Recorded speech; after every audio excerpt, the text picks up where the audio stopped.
Welcome to public quote news. ఎన్నికల వ్యూహకర్త ప్రశాంత్ కిషోర్ కొత్త పార్టీ పెట్టబోతున్నారు. ఈ ఏడాది అక్టోబర్ 2న గాంధీ జయంతి సందర్భంగా జన్ సూరజ్ పార్టీని స్థాపిస్తున్నట్టు ప్రశాంత్ కిషోర్ అధికారికంగా ప్రకటించారు. 2022 అక్టోబర్ 2 నుంచి బీహార్లో జన్ సూరజ్ యాత్ర పేరుతో పాదయాత్ర చేస్తూ ప్రజలకు చేరువయ్యే ప్రయత్నం చేస్తున్నారు. ఆ యాత్ర పేరునే తన రాజకీయ పార్టీగా మారుస్తున్నట్టు ఆయన వెల్లడించారు. వచ్చే ఏడాది బీహార్లో జరిగే అసెంబ్లీ ఎన్నికల్లో అన్ని స్థానాల్లో పోటీ చేస్తామని తెలిపారు. ఆ తర్వాత వివిధ రాష్ట్రాల్లో కూడా తన పార్టీని ఇతర రాష్ట్రాలకు విస్తరిస్తామని అన్నారు. ఇప్పుడు ఈ వార్త బీహార్లోనే కాదు, దేశవ్యాప్తంగా సంచలనంగా మారింది. అయితే Prashant Kishor BJP B team అంటూ ప్రతిపక్షాలు అప్పుడే విమర్శించడం ప్రారంభించాయి. బీజేపీ పెద్దలతో లోపాయికారి ఒప్పందం కుదిరిందని, బీహార్తో పాటు వివిధ రాష్ట్రాల్లో ప్రతిపక్ష పార్టీల ఓట్లను చీల్చటానికే పార్టీ పెట్టారని అభిప్రాయపడుతున్నారు. అయితే ఒక ఎన్నికల వ్యూహకర్త అయిన ప్రశాంత్ తన పార్టీ ప్రకటనతో రాజకీయ వర్గాల్లో ఎందుకింత చర్చనీయాంశంగా మారింది? ఒక్కసారి కూడా ఎన్నికల్లో పోటీ చేసి ఓ ఎమ్మెల్యేగానో ఎంపీగానో గెలవని ప్రశాంత్ ఏకంగా పార్టీ పెట్టి అధికారంలోకి వచ్చే అవకాశం ఉందా?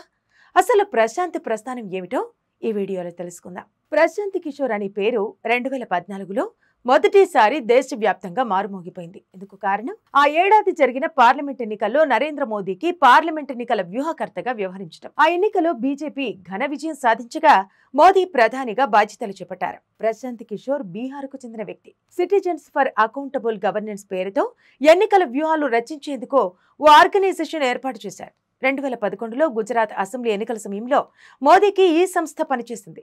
ఆ ఎన్నికల్లో బీజేపీ గెలిచి మోదీ మూడోసారి సీఎం అయ్యారు. 2015లో బీహార్లో నితీష్ కుమార్ పార్టీ జేడీయూకు స్ట్రాటజిస్ట్ గా వ్యవహరిస్తున్నప్పుడు ఆ సంస్థ పేరును ఐపాక్ గా మార్చారు. ఆ ఎన్నికల్లో హంగ్ ఏర్పడగా ఆర్జేడీ సహకారంతో నితీష్ ముఖ్యమంత్రి అయ్యారు. 2017లో పంజాబ్లో కాంగ్రెస్ పార్టీకి వ్యూహకర్తగా వ్యవహరించి ఆ పార్టీ అధికారంలోకి తీసుకొచ్చేందుకు ముఖ్య పాత్ర పోషించారు. 2018లో నితీష్ సమక్షంలో జేడీయూలో చేరారు. అయితే 2020లో నితీష్ తన పార్టీ నుంచి ప్రశాంత్ను బహిష్కరించారు. ఆ తర్వాత అనేక పార్టీలకు ఆయన ఎన్నికల వ్యూహకర్తగా పనిచేశారు.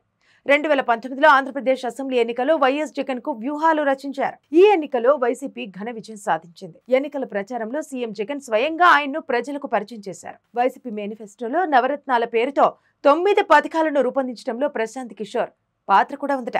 అయితే కొన్నేళ్ల తర్వాత జగన్ కు సాయం చేసి తప్పు చేశారని ఓ ఇంటర్వ్యూలో ఆయన సంచలన వ్యాఖ్యలు చేశారు. 2024లో జగన్ ఘోరంగా ఓడిపోతారని జోస్యం చెప్పారు. ఆయన చెప్పింది నిజమైంది. ఇక 2020లో ఢిల్లీ అసెంబ్లీ ఎన్నికల్లో అరవింద్ కేజ్రీవాల్ తో ప్రశాంత్ టైఅప్ అయ్యారు. ఈ ఎన్నికల్లో కేజ్రీవాల్ ఘన విజయం సాధించారు. 2021లో వెస్ట్ బెంగాల్ అసెంబ్లీ ఎన్నికల్లో టీఎంసీ అధినేత్రి మమతా బెనర్జీ, తమిళనాడు అసెంబ్లీ ఎన్నికల్లో డీఎంకే చీఫ్ ఎంకే స్టాలిన్ కో వ్యూహకర్తగా పనిచేయగా వారు ముఖ్యమంత్రులుగా కూడా అయ్యారు. ఇలా దేశంలోని వివిధ పార్టీలకు వ్యూహకర్తగా ఉండి ఆ పార్టీలు గెలుపొందడంలో ముఖ్య పాత్ర పోషించారు. అయితే 2016 ఉత్తరప్రదేశ్ ఎన్నికల్లో మాత్రం ఆయన స్ట్రాటజిస్ట్ గా వ్యవహరించిన కాంగ్రెస్ పార్టీ ఘోరంగా విఫలమైంది. ఆ ఎన్నికల్లో బీజేపీ 300 సీట్లు సాధించగా కాంగ్రెస్ 7 సీట్లు మాత్రమే గెలిచింది. ఆయన కెరీర్లో ఈ ఒక్క ఎన్నికలో మాత్రమే ఓటమిని చవిచూశారు. ప్రస్తుతం ఇతర పార్టీలకు వ్యూహకర్తగా వ్యవహరించే కార్యక్రమాలకు స్వస్తి పలికారు. ఇన్నాళ్లు దేశంలోని వివిధ పార్టీలకు ఎన్నికల వ్యూహాలు రచించిన ఆయన ఇప్పుడు జన్ సూరజ్ పార్టీ పెట్టబోతున్నారు. ఇకపై ఆయన సొంత పార్టీకే వ్యూహాలు రచించే పనుల్లో నిమగ్నమయ్యారు. ఇప్పటికే రాష్ట్రంలోని పలువురు నేతలు, మాజీ ఐఏఎస్, ఐపీఎస్ అధికారులు జన్ సూరజ్ పార్టీలో చేరారు.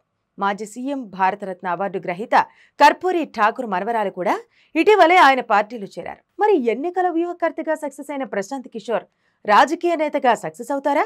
ఈ విషయం తెలియాలంటే బీహార్ అసెంబ్లీ ఎన్నికల వరకు వేచి చూడాల్సిందే.